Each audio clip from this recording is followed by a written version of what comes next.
You're listening to Civic Media. You can tune into any of our live shows on any radio station across the state with the Civic Media app. Find us in your phone's app store and listen anytime, anywhere. This is your WLAK Daily News Roundup for Lake Air, 107.5 FM and 1260 AM in Amory. For WLAK News, I'm James Kelly. The City of Superior is planning a reconstruction project on a portion of Tower Avenue before construction on the Blatnick Bridge replacement project begins. According to city officials, the $2 million project between Belknap Street and North 28th Street will improve the driving surface of the road and replace head-on turn lanes with planted medians. The city is currently finalizing the design for the reconstructed road and plans to keep one lane of traffic in each direction open for drivers during construction throughout the summer. The City of Ashland is looking for a new city councilor following the resignation of Anna Tochterman. The city council will choose the replacement to fill out the remainder of the term, which ends in April of 2026. The chosen applicant will then need to run for the seat in the following spring election. The city council is asking any interested residents from District 3, which includes wards 6, 7, and 11, to complete their applications by March 24th. Interested applicants must also attend the city council reorganizational meeting on March 25th. The Wisconsin Department of Health Services is urging residents to take precautions as measles cases rise across the country. There haven't been any reported measles cases in the state so far, but health officials are concerned that residents traveling for spring break may return with the disease. They're advising residents to check on their MMR vaccine eligibility with their healthcare provider. They also say typical flu prevention methods like washing your hands regularly or wearing a mask in crowded spaces can help prevent the spread. A Clayton man is facing up to 10 years in prison after being accused of accepting more than $36,000 for a contract project he never completed. According to court documents, 46-year-old Floyd Moen IV was charged with felony theft by contractor in Barron County Circuit Court last week. The complaint alleges he was hired for a project in Turtle Lake in 2019 and cashed a check for over $36,000 as a down payment for materials. A civil lawsuit filed by the homeowners resulted in a $37,000 judgment. As the weather starts to warm up, Wisconsin Department of Health Services officials are reminding residents that it's time to start looking out for ticks. According to a social media post, DHS officials say ticks are already becoming active even though it's not technically spring yet. They're advising residents to use EPA-registered insect repellent, wear long sleeves and pants, and check for ticks after spending time outdoors. More helpful information on tick prevention methods can be found on the Department of Health Services website. On Wednesday, a Wisconsin appeals court ruled that disabled residents are not allowed to receive an absentee ballot by email. Last June, a Dane County Circuit Court judge ruled that emailing the absentee ballots was allowed. That decision was appealed by Republican lawmakers, pausing the ruling through the November election. Wednesday's ruling also means disabled voters will not be able to receive their absentee ballots by email for the April 1st election. Currently, only military and overseas voters can have their absentee ballots emailed to them. An upcoming fundraiser hosted by Forever Fit will benefit the Feed Our Kids food backpack program in Rice Lake. The Climb for Kids fundraiser will take place from March 24th to March 28th, during which participants will be asked to set a goal for how many flights of stairs they will climb on a stair-stepper exercise machine. They'll then be asked to collect pledges or make their own donations based on how many steps they climb in a 30-minute session at the event. The proceeds will go to support over 300 children in the area. The Bayfield County Sheriff's Office has been using a new tool to help respond to mental health calls in the area. According to law enforcement authorities, the Avell eCare Crisis Care app can help responding officers connect residents experiencing a mental health crisis with a licensed mental health care provider instantly. That licensed provider can then work to de-escalate the situation and provide feedback to the responding officers. Officials say they've already seen a positive impact from the new tool, which is funded by a Department of Justice grant.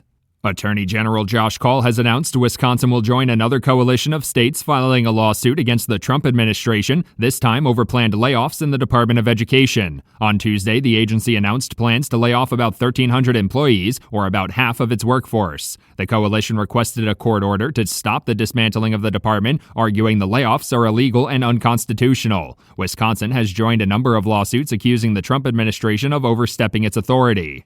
The Wisconsin Department of Natural Resources is warning residents to check fire danger warnings before outdoor burning as wildfire season arrives. According to a press release, the state has already seen around 170 wildfires this year, burning over 450 acres. Officials say that's about 4 times more wildfires than usual at this time of year. They also say fire danger will be on the rise this weekend as warm temperatures clear lingering snowfall and some dry weather and gusty winds move across the state.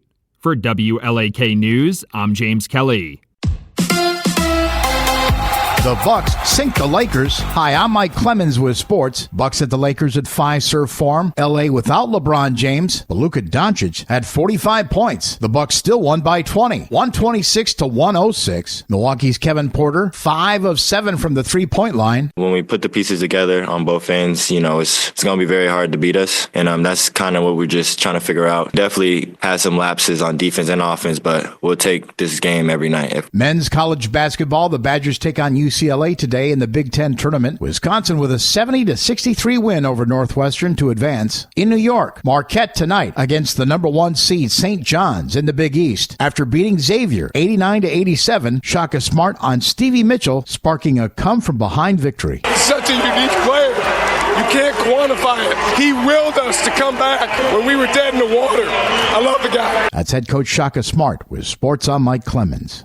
On your entertainment beat, I'm Pete Schwaba. If you're headed to the theater this weekend, there are lots of new releases to choose from. Personally, I'm most excited about Black Bag, a spy thriller and the latest effort from Steven Soderbergh, which stars Michael Fassbender and Cate Blanchett. The film is currently drawing a 96% on Rotten Tomatoes. Black Bag is rated R, probably for coolness. Another film reviewing well that opens this weekend is Novocaine, which is being labeled an action, mystery, comedy thriller. That's some serious bang for your genre buck. The film stars the red-hot Jack Quaid as a man who feels no pain and is trying to rescue his kidnapped girlfriend, played by Amber Midthunder. And if you want to introduce your kids to your favorite cartoon heroes of yesteryear, check out The Day the Earth Blew Up, a Looney Tunes movie. Porky Pig and Daffy Duck team up to save the Earth from an alien invasion. This is the first ever Looney Tunes fully animated feature film released in theaters. The film is receiving a 90% on Rotten Tomatoes. Let's have fun at the movies. Glenn Powell is not by any means desperate for work. In addition to filming a remake of The Running Man and Top Gun 3 on the horizon, Powell has just signed on to a new film called The Natural Order, a sci-fi thriller about the search for eternal life. The production is in the talks with Mufasa, the Lion King director Barry Jenkins. Jenkins also directed 2016's Moonlight, for which he won an Oscar for Best Director. Kelly Ripa and husband Mark Consuelos are often referred to as the cutest married couple ever around their dinner table. The overly perky co-hosts of Live with Kelly and Mark are great at self-promotion, and this time it's because Consuelos did a segment on the show with his fly open. The supposedly accidental open zipper became obvious when he leaned back in his chair. Producers thought quickly and moved to the next segment, which is called Stump Mark, which is a perfect segment name for a guy who forgets to pull up his zipper. Kelly Clarkson was absent from her own talk show for almost a week, causing fear in her fans that something might be wrong with her. Co-hosts filled in so that a TV-watching crisis was averted. Reps for the Kelly Clarkson show said that Clarkson was dealing with a personal matter that had nothing to do with her, which makes absolutely no sense. Kelly's fans flooded social media, taking time out of their extremely busy days to demand to know what was going on, until one social media user finally set things straight, saying, "Hey y'all need to understand this. Kelly does not owe y'all an explanation for her absence. Y'all can just stop." Does anyone else feel less intelligent now than when I started reading this? Do you think they'll tease the heck out of Kelly's return?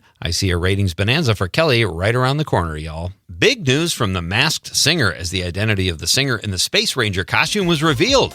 Who cares? For more showbiz fun, tune in to Nightlight with me, Pete Schwaba, weeknights from 6 to 8 p.m. on the Civic Media Radio Network.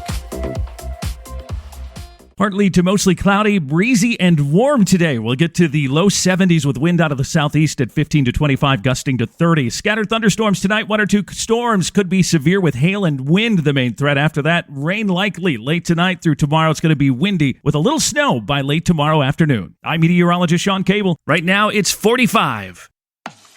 That's your WLAK Daily News Roundup from Civic Media. Subscribe to this podcast on Spotify, Apple, or wherever you find your podcasts. Find more news at lakeair.radio.